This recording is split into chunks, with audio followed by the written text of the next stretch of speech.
Іштің алдыңғы және де артқы топ бұлшық еттеріне тоқталамыз.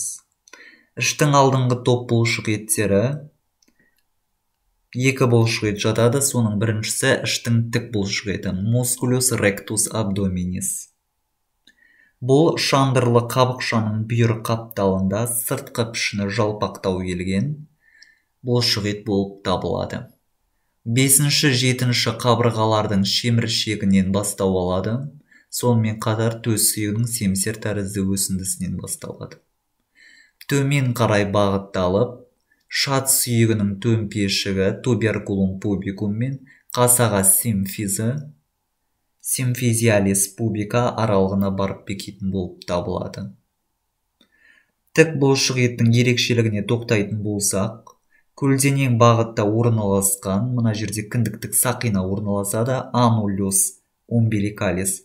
Осыдан жоғары орналасқан 2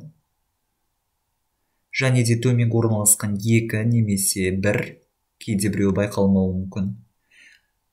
Аралық сіңіршелер intersections тенденияның болуы, яғни дәл осы арқылы бірнеше сегментке бөлінуі, бұл негізгі ерекшелігі болып табылады. Келесі бұлшық ет пирамида тәрізді бұлшық ет, musculus pyramidalis.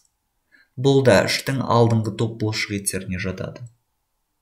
Сыртқы пішіні пирамида тәрізді болғандықтан осылай аталған. Бұл бұлшық ет іштің тік бұлшық етінің шат сүйегіне бекитін бөлігінен бастау алатын болып саналады және жоғары қарай бағытталып, іштің ақ сызықшасы линия альбаға барып бекиді.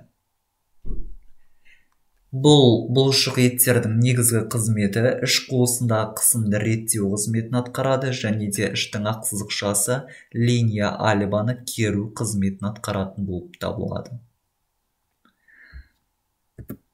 Іштің артқы топ бұлшық еттері, оған тек бір ғана бұлшық ет жатады, белдің шаршы бұлшық еті, musculus quadratus lumborum деп аталады.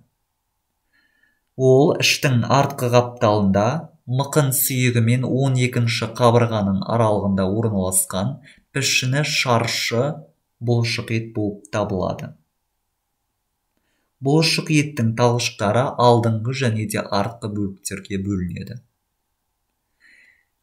Бұлшық ет мықын сүйегі қырқасынан алдыңғы бөлігі де артқы бөлігі де, креста илиака мықын сүйегі қырқасынан және де мына жерде орналасатын мықын бел байламынан лигаментум илиолюмбалис.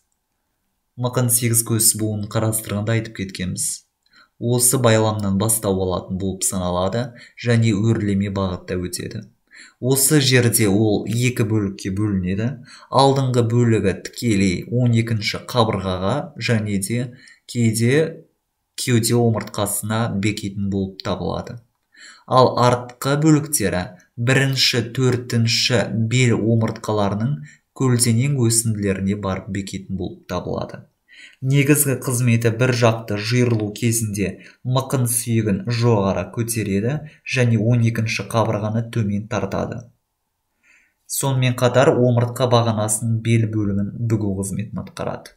Ал 2 бөлігі бірдей жиырылған кезде омыртқа бағанасының бел бөлігін шалқайту қызметін атқарады.